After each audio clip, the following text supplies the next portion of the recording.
Well, well, well.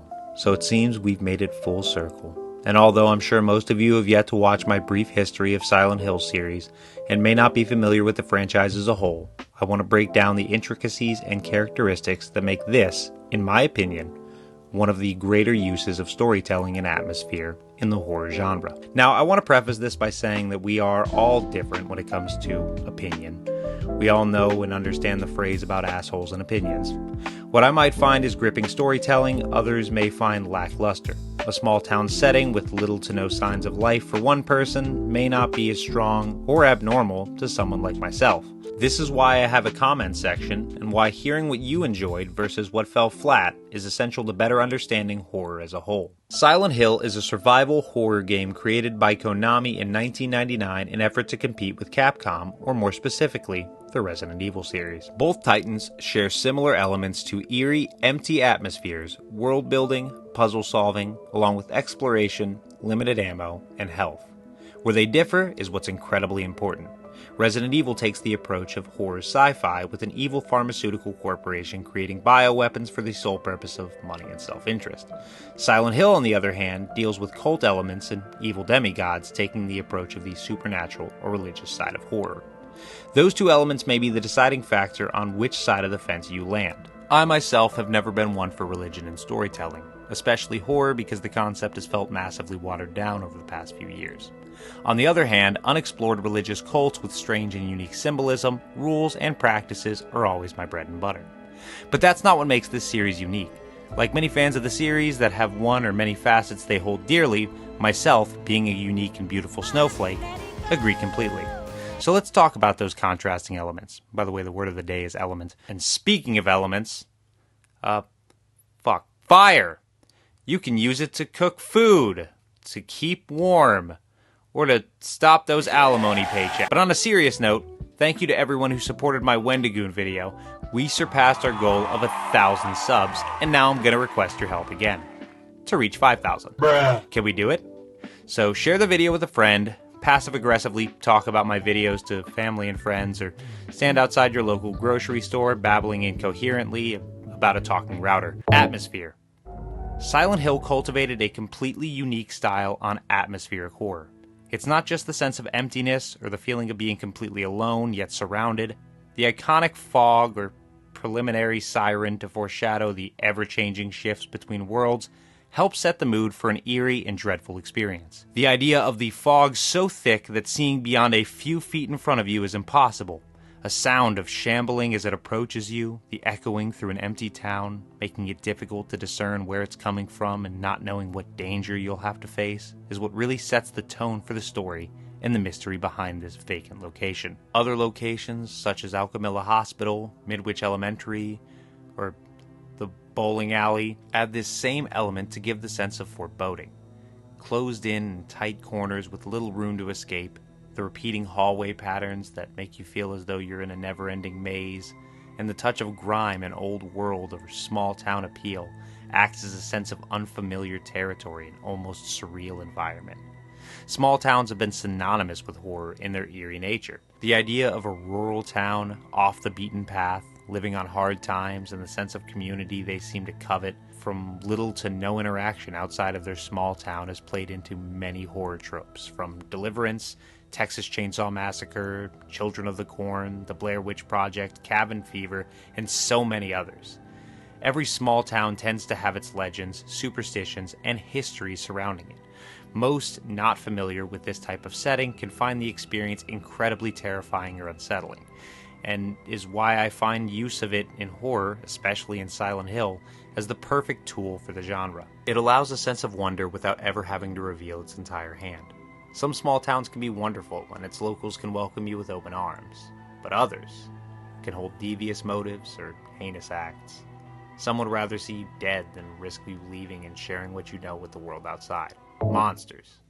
This is what I believe the series is so iconic for, and not just James rubbing his nipples at the sight of bubble-headed nurses. The minds that have created some of the most incredible and imaginative horrors and abominations for this series must truly be something to explore. From horrors created through one's own psychological trauma, such as Angela Orozco's Abstract Daddy, or Alessa Gillespie's Grey Children, or manifestations of in-game victims, such as Silent Hill 4's twin victims, the series is so iconic for its horrific, unnerving, and thought-provoking approach to such dark, depraved, and sad topics. Their visuals express the horrors that someone has suffered through, sharing the unsettling details that, in a way, you can sense their pain. The way they walk or crawl, the sense of dread as every step shambles closer to you, and the visual representation of what it stands for can make you feel helpless. Although some people would just consider them a nuisance and murder them without any remorse. Everything about them forces you to share in their pain, to understand what they went through, and most importantly, to experience the same fear. Sometimes they appear around corners, still and unfazed, waiting for an unsuspecting victim to cross their line of sight. Others shamble through the dark, always aware of your presence, and always growing closer. Imagery can be a big part of horror, from the style of architecture of a building or its interior, to the symbols that paint its walls, or even the setting of night as the darkness creeps over our interior and the furniture and decoration begin to cast shadows of impossible horrors and unrelenting terror.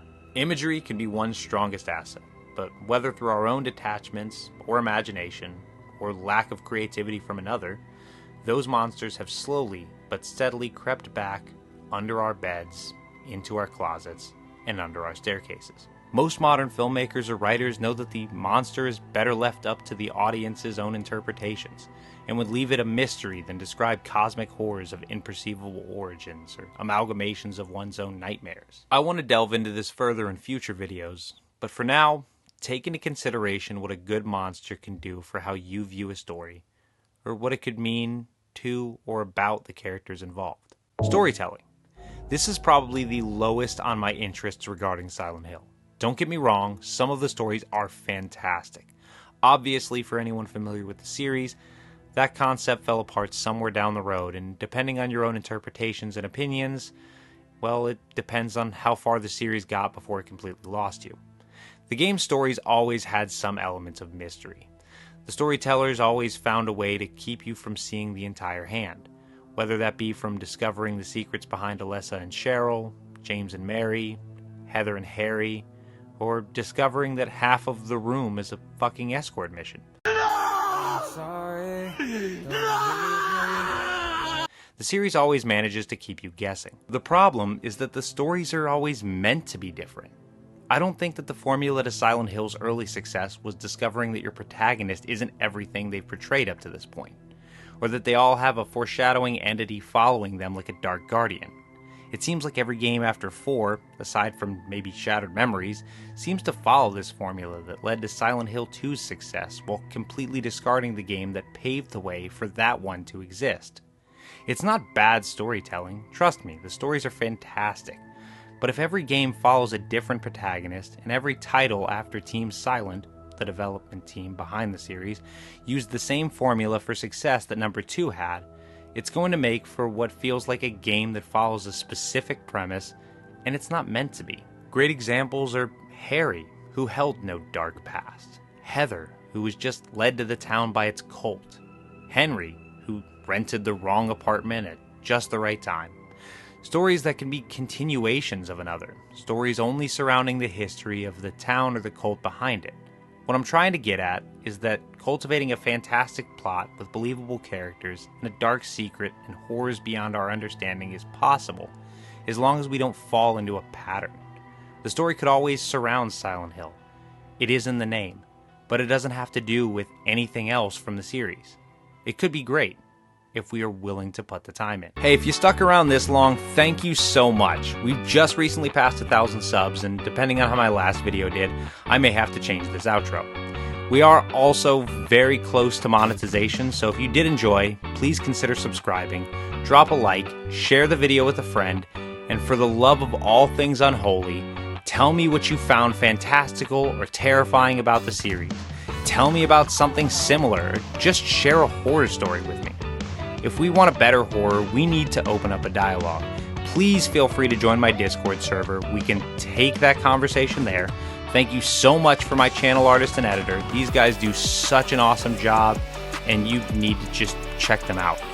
Thank you so much to my patrons, Jessica and Joe. you've really shown me that this silly dream is possible. Links will be in the description, but until next time, be well. Thanks for tuning in, the pleasure is mine. With each view and comment, you're simply divine. Packets of data and messages soar.